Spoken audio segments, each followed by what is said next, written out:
I'm Ashley.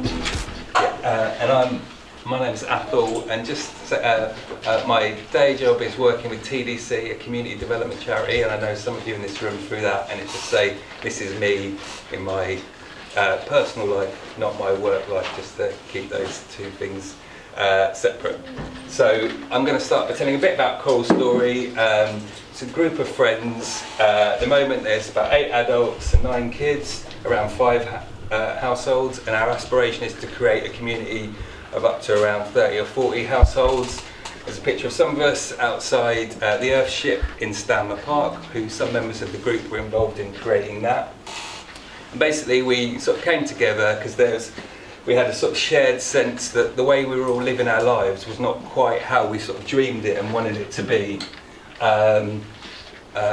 Some of us work in housing. Myself, I worked in the homelessness for around 20 years, and I think it's self-evident to everyone here that there's something pretty broken around housing in this country, about the way that it's more about capital assets than actually providing stability and security for people to then thrive. So something's broken there. Environmentally, and this is much more other members of the group work in the eco world, and we've got a shared passion of sorting things out in that area as well. And then there was just that shared sense that we all are spending a bit more of our lives in supermarkets than we thought we were going to be, and that's not how we wanted it to be. So it's like, hang on, we've got to try and create something a little bit different which is going to work. So we've got this kind of shared vision of creating an co-housing community in this city. Ideally we want to have affordable housing within there, definitely high environmental standards, potentially we're exploring building to the passive house standard. When we say diverse, we want a range of diversity, so a diverse range of tenures. Our ideal would be some purchase, some rent, and some social housing in the mix. Diverse age ranges, definitely exploring the idea of specialist older people housing. Also maybe student accommodation, so sort of inbuilt sustainability by the types of housing offered, and also really a broad range of different types of people. I think we'll bring more.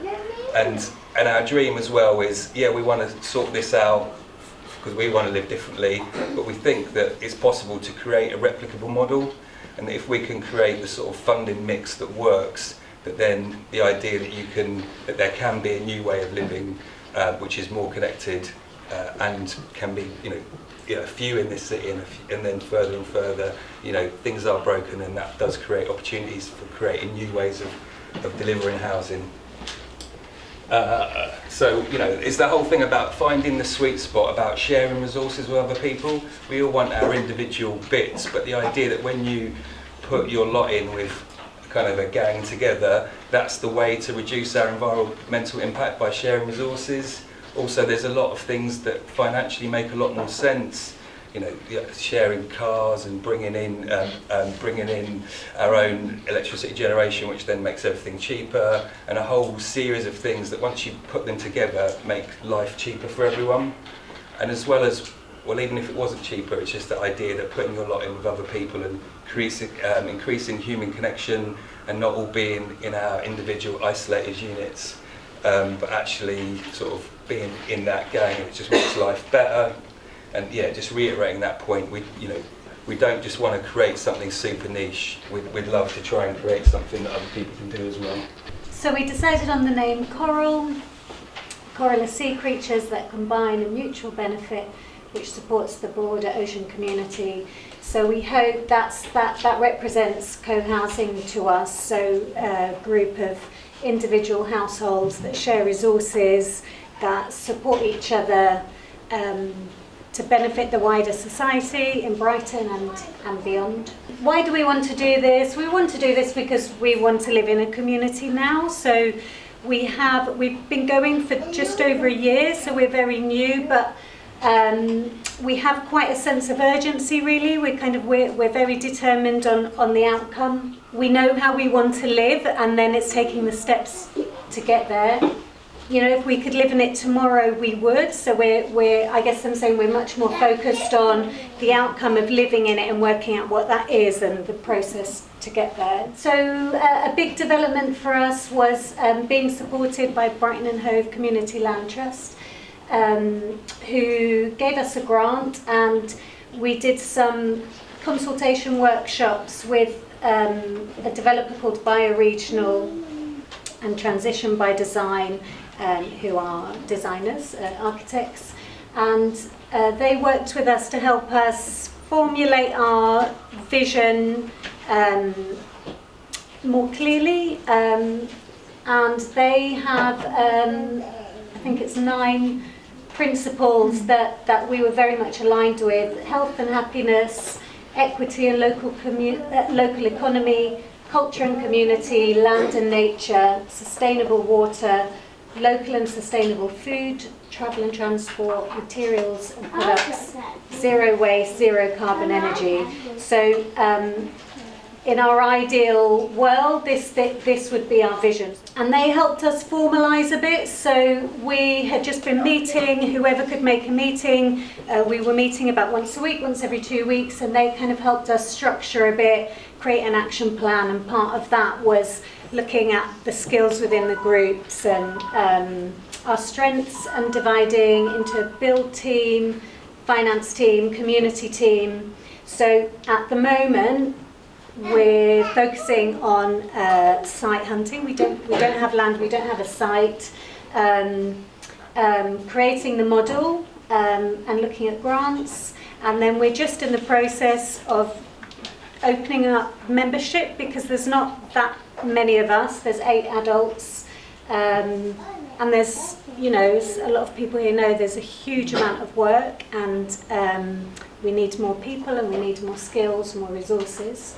Challenges, like everyone apart from one group that just spoke, the biggest challenge is the site, finding the site, and that's the challenge of living, of wanting it to happen in Brighton and Hove.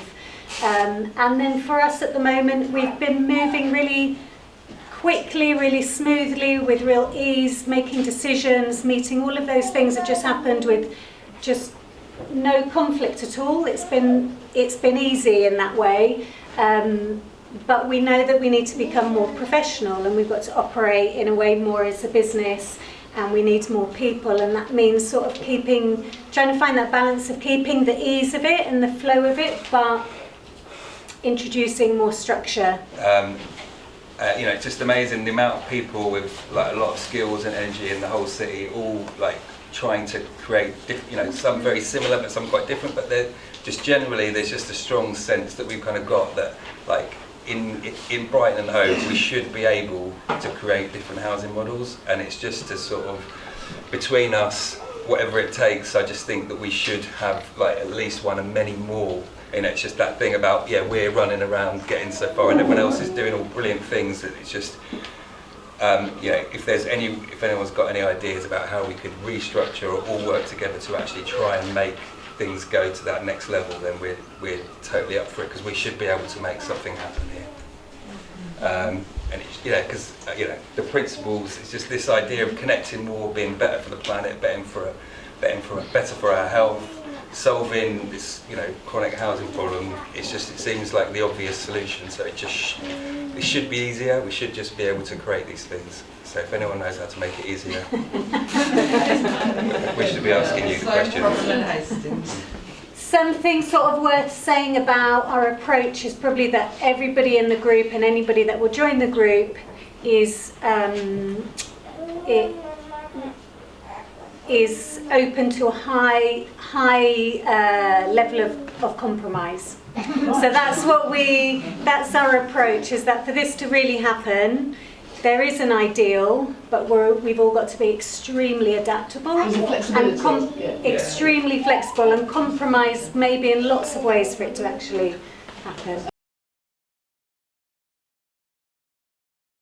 30 to 40 would be the ideal, just so that it's big enough that it feels like, you know, but then again, it's that compromise thing. If we got something smaller, we'd take it, and if we got something bigger, we'd take it, but probably that's ideal in terms of not big, you know, visiting other communities and talking to other people about what's big enough so you're not in each other's pockets, and it's not like if someone's not pulling their weight, if it's a small group, then suddenly things get it's, you know, so but it's big, you know, that's what we understand to be a dream. We went to America and went to California and visited lots of co-housing projects. That is quite an accepted, kind of more mainstream way of living there, so we were inspired by that. And then also Spring Hill Co-housing in Stroud. Brighton and Hove Community Land Trust supports groups of people who want to create their own community-led housing projects. Join us at bhclt.org.uk.